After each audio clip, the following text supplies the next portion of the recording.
what have you been seeing over the last few months in your counseling? It all boils down to generally 3 different things that we have found, that being open communication, finances, or affections, also known as sex. The cool part about that for us is God kind of wrapped that up and tied a bow on it, because those 3 things that I mentioned are also the 3 letters that he gave us for this ministry, being One Flesh Awakening.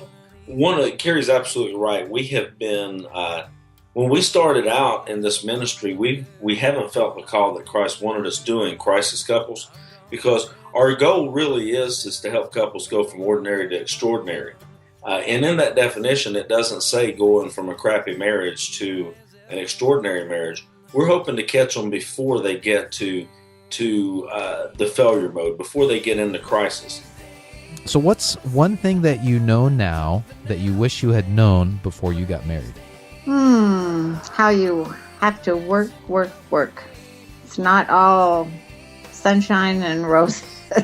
A good marriage is just a lot of work. There's a lot of blessing, but it doesn't come easy. The Bible teaches, Jesus taught his disciples, pray, thy will be done on earth as it is in heaven. And we believe that you can have heaven on earth or hell on earth. And that's the truth in marriages too. So when we start to tell people, the only way you're going to get any heaven on earth is you have to die to self. You die to selfishness and keeping yourself first. And if you don't put the other person's needs and aspirations ahead of yours, you're not going to make it. We got to a stage where we said, we are wasting a lot of time. When we get angry and allow the sun to set whilst we are still angry, all we are doing is we are blessing the devil. We must understand that, I think you need to go through some sort of personal finance class together. Oh, definitely. When we were figuring this thing out, I had my idea of a budget. She had her idea of a budget. I'd been living a bachelor's lifestyle, so when she spent $100 at the grocery store for the first time, I couldn't understand it. And we went through Dave Ramsey's Financial Peace University, and our marriage, we do not struggle or fight about finances at all, and it's because we make a monthly budget and live by it. So you would say that maybe that's not the best marriage advice, but a really strong marriage advice is going to be, get on the same page with your budget, maybe even go through a financial peace course. Definitely. Yeah. Communication problems are really usually at the root, and I think that's self-evident. Most everyone knows that. What they revolve around is quite frequently not understanding those things in your spouse that are different from you, trying to change them so that they'll be more like you, and not realizing that this stuff's hardwired. And personality differences are what drew you together quite frequently. But so often couples try to reshape one another into their own image, assuming, well, my way's the best way, and if you just do it my way, everything will be great. The problem is that our way is different because our personalities are different. So oftentimes I spend a lot of time helping couples understand one another. How have you put Christ at the center of your marriage? You look at it in the light of what Christ would want for your life instead of what you want. And I think that if you, just like you've always had the picture probably explained to you before, if there's 2 people and they're both walking towards Christ, they're getting closer, not farther apart. And so using what he wants and the Word of God and our relationship with him as a foundation meant that we were on the same playing field in our decisions and in our focus, our motivations. It builds your relationship stronger if you have something like Christ at the beginning and the end and the middle and everywhere through your marriage. And what's exciting you most about your marriage right now? Sex. So you mean that it's still great, or you're still having it? Wow. If you could see my facial expression now. Wow. That's probably an edit. I think we need a high five on that one. Oh, I don't want to edit this out. This is great.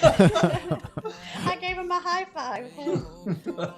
That's something that we as Christian couples just don't talk much about, is sex and how important it is. And it's good. I'm glad you admit that. That's awesome. So what was the reason that you guys decided to do the premarital counseling? I mean, you're on the other side of it, but what was it beforehand? What convinced you to do it? We have a good relationship already, but we wanted a great relationship. And, we know each other from a dating perspective, but neither one of us have been married. And this is just what we wanted to do in order to just improve our relationship and to acquire the tools that we need to have a great marriage and a lasting one. And we knew that we couldn't do that alone. We couldn't do that by ourselves. And we knew that we needed guidance to help us get on our way. We learned so much, more than we've ever even thought about things that we needed to know before getting married. A lot of our marriage, I was always thinking, what do I need to do for Jennifer? How can I help Jennifer? And what I really need to do is be the best possible version of me. That's what she needs. Mm-hmm. To be a whole, best version of me. And that's her help me, is if I'm the best version of me. And same for me. Why don't you give your best parting advice to men and women? You're going to have those times where you may not be as in love, and I use air quotes there. At times, you still love each other, but you just need to keep working and try to reconnect. And it is a work. It's continual work as you go through different seasons and changes in your life. As you get older, you change, and you just have to learn to change and grow together. We still have some of that butterflies in the stomach type of love. So that's great. But the love we have, where we really know the other person, we really know what they like and how we can make them happy, and working together. And it's something that you don't get after just a couple or 3 or 5 years or even 10 years. That's a love that I think a lot of people are missing out on.